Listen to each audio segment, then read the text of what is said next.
നമ്മൾ ഈ കഴിഞ്ഞ മാർച്ചിൽ തണ്ണിമത്തൻ കൃഷി ചെയ്തേക്കുന്ന ഒരു പറമ്പാണ്. അതിൻ്റെ കൂട്ടത്തിൽ തന്നെ നമ്മളിവിടെ പച്ചമുളക് നട്ടിട്ടുണ്ടായിരുന്നു.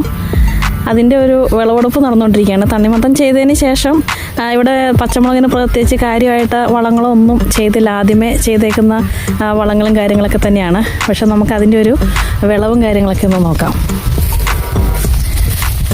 ഇന്ന് നമ്മുടെ സാജി സാറാണ് ഇത് ചെയ്തേക്കുന്നത്. സാറിന്നിപ്പോൾ വിളവെടുത്തോണ്ടിരിക്കുകയാണ്.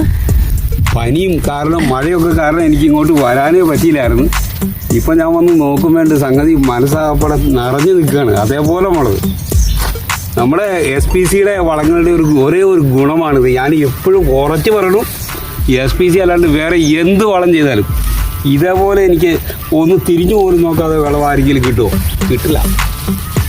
എൻ്റെ മോനെ SPC എന്ന് പറഞ്ഞ സംഭവം തന്നെ.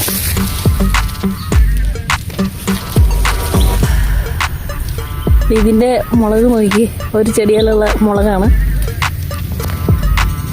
അതല്ല, അതിൻ്റെ അപ്പുറത്ത് ഞാൻ പറിച്ചെടുത്ത എന്തോരം ഇറങ്ങോ? ഇത് ചെറിയ തൈകളാണ്. 1 കിലോ ഒരു കൈ അതൊന്ന് കിട്ടിയിരുന്നു എനിക്ക്. 1 കിലോ ഇപ്പം ഇത് കണ്ടോ, നല്ല ഭംഗിയിലാണ് ഉണ്ടാക്കിയിട്ടുള്ളത്. നല്ല വലിപ്പമുണ്ട്, നല്ല നീളമുണ്ട്. ഒരു പിടുത്തം നമുക്ക് പറിക്കാം.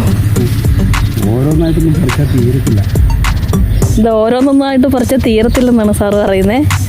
നോക്കിയാൽ നല്ല അടിപൊളിയായിട്ട് നല്ല ഫ്രഷായിട്ടുള്ള പച്ചമുളകാണ്. ഇവിടെ നമ്മുടെ SPCയുടെ വളങ്ങൾ മാത്രമാണ് ഈ തോട്ടത്തിൽ ഉപയോഗിച്ചിരിക്കുന്നത്. തണ്ണിമത്തന് നല്ല വിളവായിരുന്നു. ഇവിടെ ചെറിയ ചെടിയാണ്. ഇത് പറിക്കാനായിട്ട് ഇച്ചിരി താമസിച്ചു. നല്ല നീളമുണ്ട്. ഇതിനൊരു പരിചരണം ഒന്നും ഇല്ലെന്നാണ് സാറ് പറഞ്ഞത്. എങ്ങനെ പരിഹരിക്കാനാ? ചെയ്യാൻ പറ്റുമോ? അതുപോലെ വലിപ്പം, നല്ല വലിപ്പമുണ്ട്.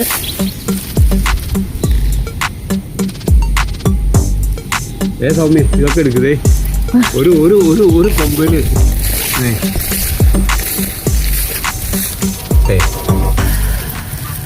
ഒരു കൊമ്പേലുള്ള മുളകാണ് ഈ പറിക്കുന്നത്. ഒരു പിടുത്താണ്, ഒരൊറ്റ കൊമ്പേന്ന് ഒരു പിടുത്ത മുളക്. കൈ നിവർത്തി പിടിച്ച് സാറേ. ഒരു 4 ചെടി എന്നുള്ള മുളകാണ്. ഒരു ഏകദേശം ഒരു 2 കിലോ മുളകുണ്ട്. അടുത്തൊരു പറിക്കട്ടെ.